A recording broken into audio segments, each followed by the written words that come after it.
Heil og sæl og velkomin í þáttinn milli himins og jarðar sem eiginlega meira svona samtalsþáttur heldur en viðtalsþáttur. Enda ég svo sem engin fjölmiðlakona, ég bara prestur og vön að eiga samtal við fólk og beita virkri hlustun en líka tjá mig dálítið sjálf. Þannig að það kannski akkurat það sem gerist svolítið í þessu þætti. Við sitjum bara í sófa og spjöllum saman og deilum reynslu. Orðið ljósmóðir var ekki alls fyrir löngu valið fegursta orð íslenska tungu og ekki ófyrir synju. Það raunveru sett saman af tveimur orðum sem að svona alla jafna vekja með okkur vellíðan og öryggiskennd. Það annars vegar ljós og hins vegar móðir. Og við notum oft þetta orð, ljósmóðir, til þess að lýsa einhverju mikilvægu sem að eiga sér stað. Ég til dæmis stundum notað þetta orð, myndlíkingu kirkjuna, að hún eigi að vera ljósmóðir, hjálpa ljósunni að fæðast inn í heiminn og viðhalda því þar. En það eru aðra pælingar. Ég hérna með ljósmóður hjá mér til þess að tala þetta mikilvæga starf.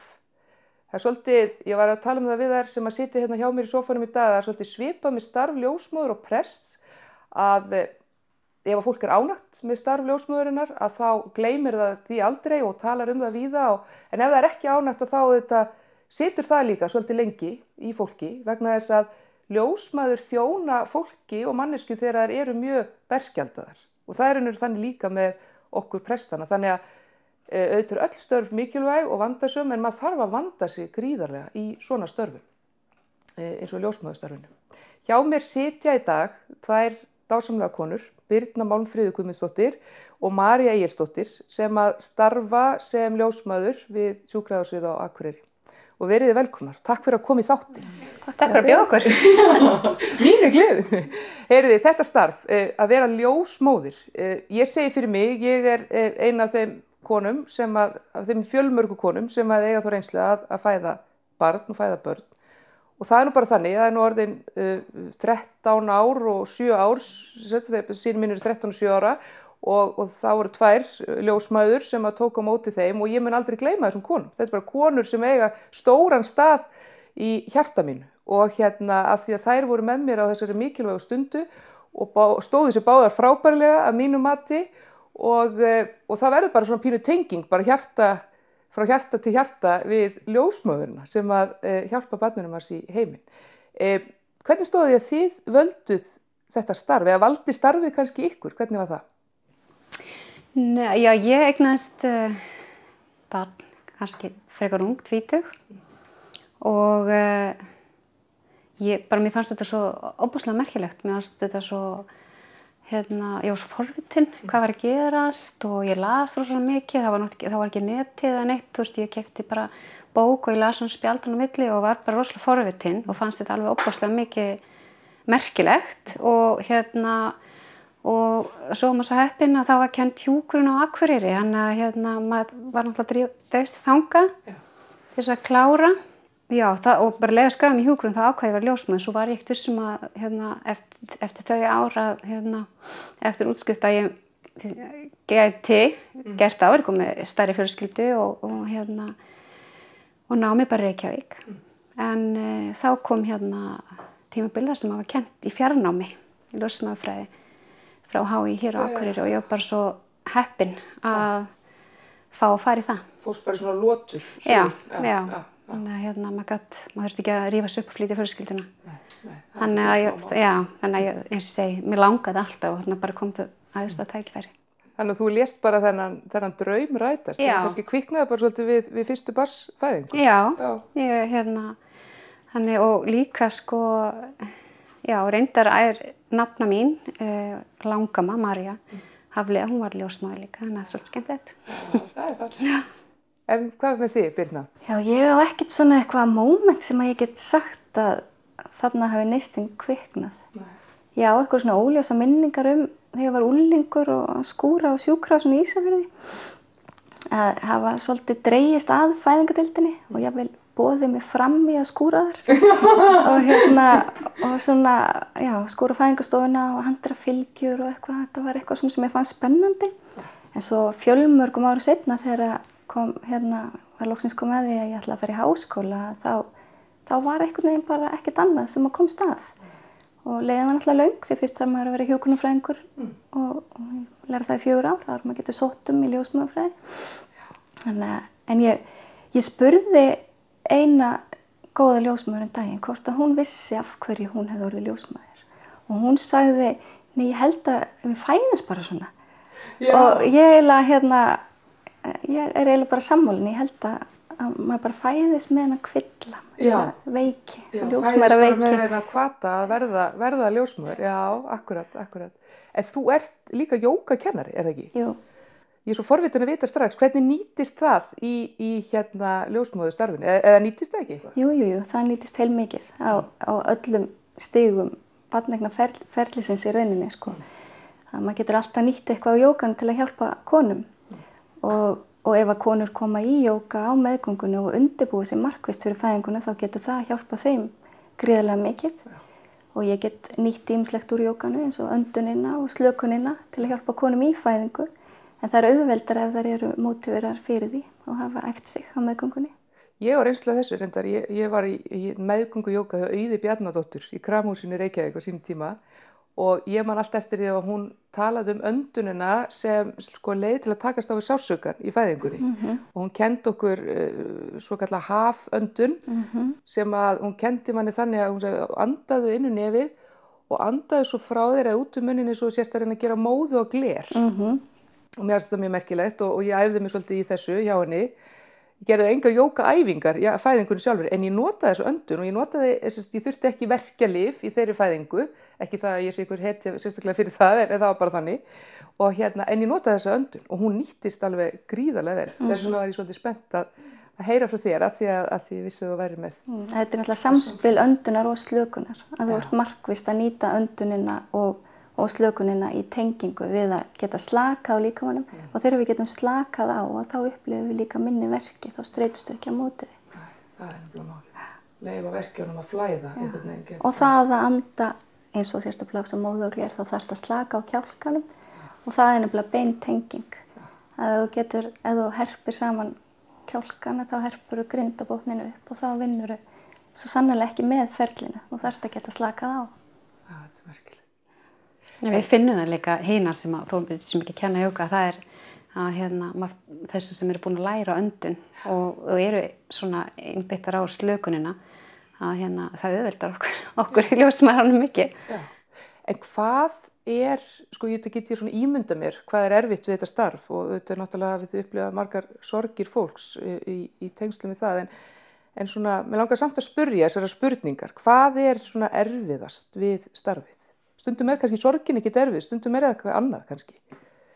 Já, mér finnst það hafa breyst svolítið hvað mér finnst vera erfiðast við ég veit ekki hvort það sé aldurinn eða reynslan væntanlega líka. En maður óttaðist náttúrulega fyrst þegar maður byrjaði þá óttaðist maður náttúrulega það að þessi fósturlát, seinbúin eða síðbúin fósturlát og andanafæðingur eitthvað svona. Og auðvitað er það enn svoleiðis, en núna finnst mér bara að það gerir svolítið mikla kröfur til okkar. Og það er bara þjóðfélagið þannig, það er bara gerð hærri kröfur og það má ekkert fara úrskeiðis og alltaf ganga bara 100% og það er ekkert svona svigrúm. Þegar ég veit allt og já, og það á bara alltaf að ganga sem það auðvitað gerir yfirleitt. En þetta er svolítið svona sem mér finnst vera erfiðast núna. Það er bara svona kröfurnar sem eru gerðar. Þetta er svolítið magnaður punktur hjá þér. Allir þetta sé ekki bara, þannig ertu svona eiginlega að snerta á einhverju sem eru margar starfsstéttir líka að díla við, og ekki síst fólk sem er í þjónustu við annað fólk, að það er alveg rétt. Það eru kröfurnar hafa örugglega hækkað það og fólk sett bara eins og læknar og ljósmæður svona ásvöldið svona guðlegan stall. Þið eigið ekki að gera mistök og það er allt orðið svo tæknilegt að það bara gæti varla að eiga sér stað. Já. Og það er örugglega streituvaldur í starfinu, hlýtur það. Já, þetta og eins og ég segi, þetta er kannski bara aldurinn eða reynslan, ég veit ekki hvað, en ég hef þetta sagt það áður, ég hef staðið með því að horfa hýrum auga til annara starfsstétta og ég svona, vá, hvað hlýtur að vera lítið streita að vinna hér og hvað hérna. En það kannski það sem maður að böglast með núna, hvort sem það bara eitthvað tímabili eða hvað, en hérna auðvitað í upphafi þegar maður var að ákveða þetta að læra, að bæta þessi 2 árum, að þá fór maður í viðtal til þess að ekki svona síu og þá var spurt, hvað myndir þú gera ef þú lendir í þessum aðstæðum og og þá var maður bara ungur og fannst ekki neitt fyrir vandamál og bara tæklaði það. Þannig að það var ekki eitthvað sem var fyrirstaða að þetta slæma sem getur komið upp í hjá okkur, mér fannst það ekki þá allavega. En hvað segir þú, Birna? Hvað finnst þér svona? Ég rosalega sammála því sem að Marja að segja, en ég held að samt að ég hugsa eitthvað svona eitt sem lang erfiðast og það þegar að foreldrar labba ekki út af deildinni með heilbrigt eða lifandi barn. Sem betur fer það ekki oft sem það gerist því að þetta gengur þetta langoftast, eins og segir vel, en það kemur upp á. Og maður fer ekkert úr vinnunni þegar það gerist. Maður tekur þetta með sér heim og það situr í manni lengi og maður grætur á öxl starfsfélagana og einn út í horni og allt það. Vá, hvað ég fegin að heyra það. Það skiptir máli. Já, og reynir að gera það ekki fyrir framan fólki því þetta auðvitað þeirra sorg en ekki okkar, en þetta afskaplega erfiður hluti af starfinu þó að þetta sé mjög lítill hluti af starfinu sem betur fer. En það eitt atriði varðandi ykkar starf sem að mér finnst mjög áhugavert og náttúrulega hugsa líka mikið kannski ekki síst að því á þá reynslu sjálf og það svona þetta fylgjast með andlegri heilsu kvenna, bæði á meðgöngu og eftir fæðingu. Ég á nú sjálf reynslu af því að eftir báðar mínar fæðingar að fá fæðingaþunglindi og sem var kannski ekki, ég veit ekki hvort það myndi endilega flokkast undir fæðingaþunglindi, ég er náttúrulega með kvíðaröskun fyrir, ég er í bransanum, ég er atvinnumanneskja, ég er geðkvillum, nei. En allavega þannig að það var alltaf, það var fyrir og svo eignast í barn og þá náttúrulega fara allir hormónar á stað og allt svoleiðis, þannig að það er bara versnuðu öll einkenni og eftir ég var búin að fæða þá bara versnuðu öll einkenni sem hefði verið áður. Og ég man eftir því, þegar ég var að eiga barn 2002, þá var ekkert sérstök einhver skimun í gangi á heilsugæslunni eða eitthvað sem var að kanna það hvernig mann liði og ég var svolítið bara ein að böglast með þessa líðan. En svo aftur 2008 þegar ég átti seinna barnið, þá man ég að ég fór í gegnum einhverja svona skimun og mér fannst það strax bara svo gott að það væri frumkvæði frá heilbrigðiskerfinu að kanna það hvernig manni liði andlega, ekki bara vigta og taka blóðþrýsting og eitthvað svoleiðis, heldur líka að kanna hvað maður væri að hugsa og ég hef nefnilega, það hefur verið svolítið svona mission hjá mér, svo ég tali nú gott mál, að tala um þessu hluti, vegna þess að ég held að fæðingarþunglyndi getur verið svo margt, það getur verið á ýmsum stigum og það getur líka verið alveg ofboðslega á háu stíð, þannig að það er mjög þjáningafullt og ég hef stundum ávarpað konur sem hafa verið að tala um það og svona tala um það undir rós að þeim liði ekki vel eftir fæðinguna og þeir eru ekki að tala um það og segir stundum, já, byrju, ertu með þessar hugsanir, ertu með hugsanir að þú geti gert barninu eitthvað eða, og að því ég fekk svona hugsanir sjálf þegar ég var nýbúin að eiga og mér leið, ef einhver hefði komið til mín og sagt, heyrðu, það er fullt af konum sem að hugsa svona hugsanir, þá er mér strax liðið betur en mér leiði hræðilega. Er þetta alltaf að verða betra, er alltaf að verða meiri og meiri könnun og eftirfylgd við konur og til að svona fylgjast með því hvað er í gangi? Ég held að sé klálega aukin vakning og þekking á fæðingarþunglyndi og það og við segjum í útskrift að fæðingardeild eða þegar konur er að fara heim eftir þetta ferli þá er ákveðið útskriftarspjall sem á sér stað og það er farið yfir einkenni og andlega líðan og þessar breytingar sem að verða, auki álag og allt nýtt og svoleiðis. Og fæðingarþunglyndi er stigað þannig að það er flestar konur gangi gegnum það sem kallum baby blues sem er algjörlega eðlilegt, ferli hormónarnir og auki álag og allt nýtt og svefnleysi og svona og það er bara sem að hver kona má búast við að finna fyrir einhvern tímann stutt eftir fæðingu eða þetta fyrir að dragast frá langinn og fyrir að eins og segja þið vistu ekki binda barninu þínu og þú ert með einhverjar skrýtnar hugsanir eins og þú hefur upplifað að þá er þetta sjúklegt og ég held að vandinn í dag sé kannski ekki svo mikið að greina þetta. Það eru frekar sko úrræðin. Hvað gerir fyrir þessi konur? Hvert geta leitað? Það þú veist, geðheilbrigðismál á Íslandi standa kannski ekki rosalega vel af því, eins og við höfum svo heyrt akkurat í umræðinu núna. Og þannig að ég held að kannski sé meira það að vanta upp á úrræði fyrir þær. Þú veist. Ég held til dæmis að bara strax eða verið boði á vegum einhvers að hitta aðrar konur í svipuðum aðstæðum og bara fá að heyra það. Heyrðu, þú ert ekki, skilur, vond móðir, þó þú fáir svona skrýtnar hugsanir. Þetta er veikindi, þetta er bara ástand sem þú ert í. Þú ert góð móðir og þú veist, það eru fleiri sem hafa hugsað þetta og bara bla bla bla bla. Það eitt og sér, bara svona ábending út í samfélagið, gæti sko bjargað bara mjög mörgum konum og hjálpa þeim, sem sagt, alveg gríðarlega.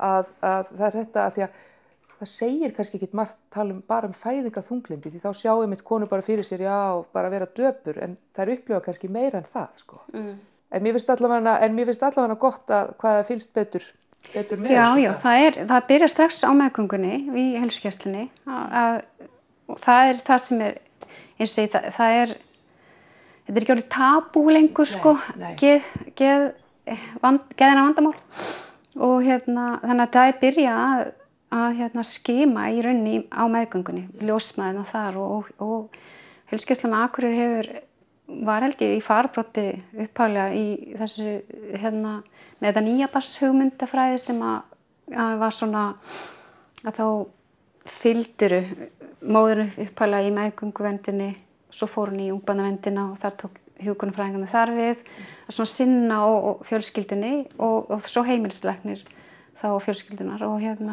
að þetta byrjaði held ég svolítið þar. Ég er alveg með ártöl, ég man ekki alveg hvenær, en það er svolítið langt síðan. Já. Og það er sko samtal milli heilsugæslunnar og svo og þá okkar upp á deild, þannig að við vitum yfirleitt ef að það er að koma, það er væntanlega kona með einhver vandamál, að þá vitum við yfirleitt af því. Og svo er það með þetta plagg, þannig að þær hafa alltaf tækifæri, þær eru spurðar út í andlega líðan og þannig að það á að standa í mæðraskráni. En eins og þú segir með að þú getur hitt aðra konur, ég hef ekki úrræðin, sko, alls ekki.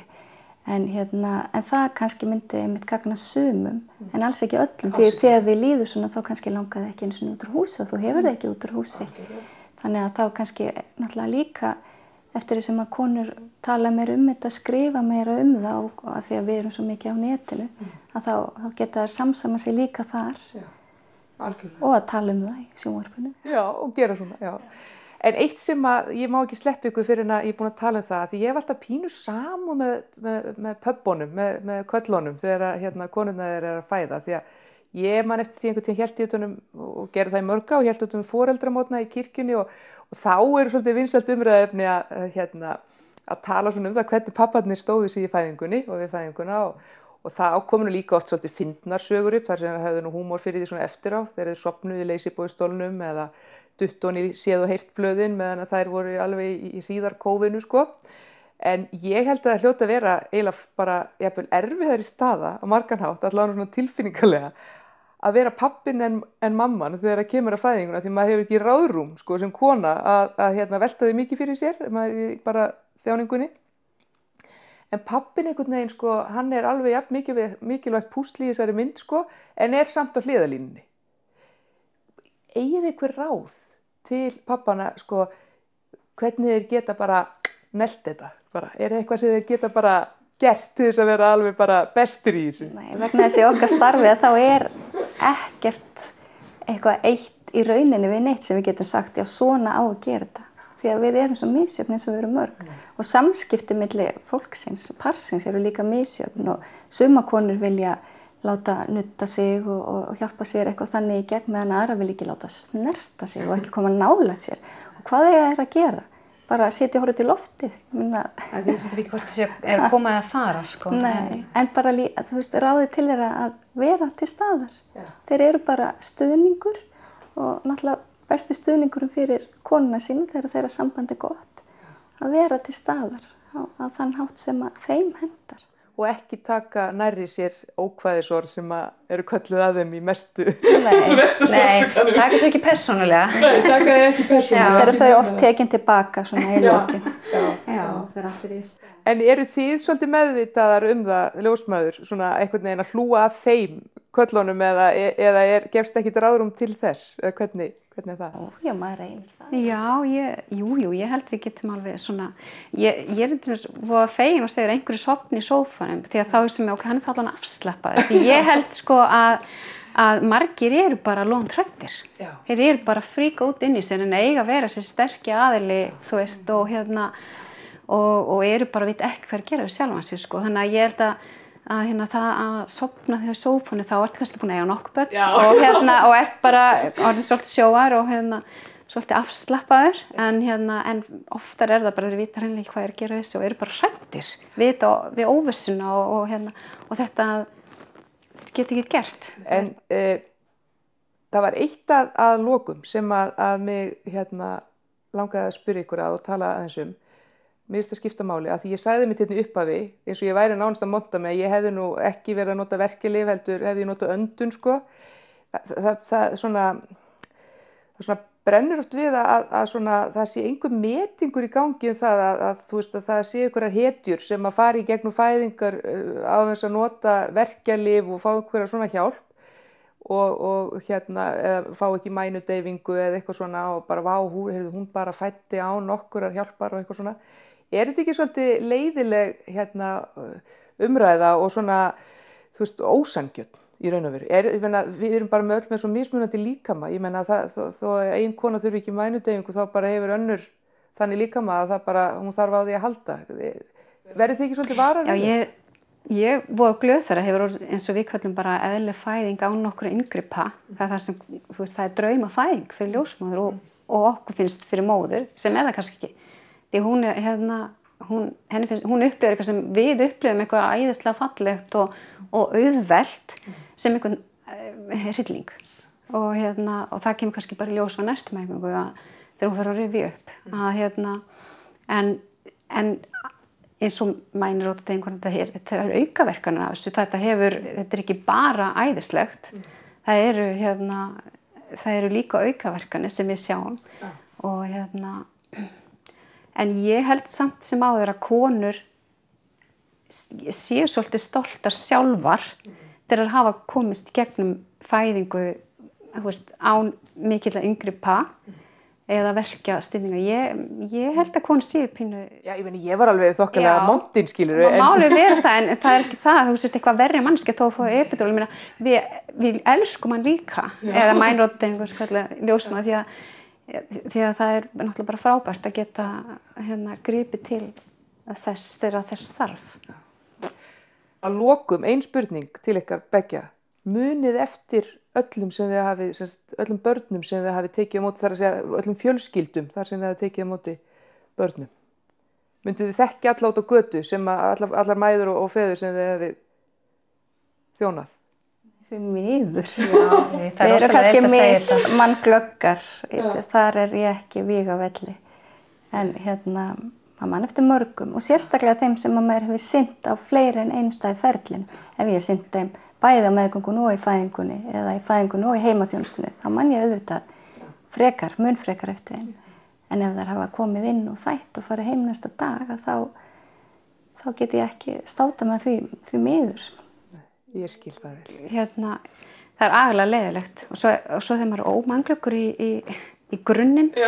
En auðvitað, þú veist, ég minna vissa konur og fjölskyldum mann maður betur eftir, það er bara þannig og eins og hún segir, ef maður hefur sinnt þeim eitthvað meira. En nú er ferlið orðið þannig að konur bara kom inn og fæða og eru farnar nokkur klukkutíma seinna, þannig að maður næri ekki, þú veist, sængulíðan er ekki orðið neitt eins og var. Konur voru bara í nokkra daga hjá manni og þá, þú veist, þeim myndi maður eftir, nú er þetta orðið svona hraði, sko. Ég hljóp upp ljósmóðurina mína í Smáralindinni ári eftir ég fæddi, á Landspítalanum og sýndi henni drenginn og bjóst náttúrulega algjörlega við því hún myndi eftir okkur því ég myndi svo rosalega vel eftir henni En hún allavega, hvort sem hún myndi eftir okkur eða ekki, þá lék hún hlutur sitt mjög vel, því hún gladdist mjög mikið þegar að sjá okkur. Já, við náum góður Ég fækni meina, það er gaman, Já. þú veist, að ég hef verið í sundi og þá kemur einhver með barnið sitt og segir, þessi konu tók á móti og mér finnst það lofslega vænt um það. Já. Og mér finnst gaman þegar ég man, já, ég man eftir þessu og fylgjast, það er rosa gaman, en nei, ég get ekki sagt náminn eftir Nei, öllum. það væri líka ósækjöld krafa. Já, sko. eiginlega. En það var dásamlegt að fá okkur í þáttinn Já. og ég held að við höfum orðið margs vísari. Takk fyrir Birna og María. Og við kveðum héðan af Sigurhæðum þar sem að þátturinn tekin upp og ég vona þið að hafi haft gleði og gagn af þessum þætti.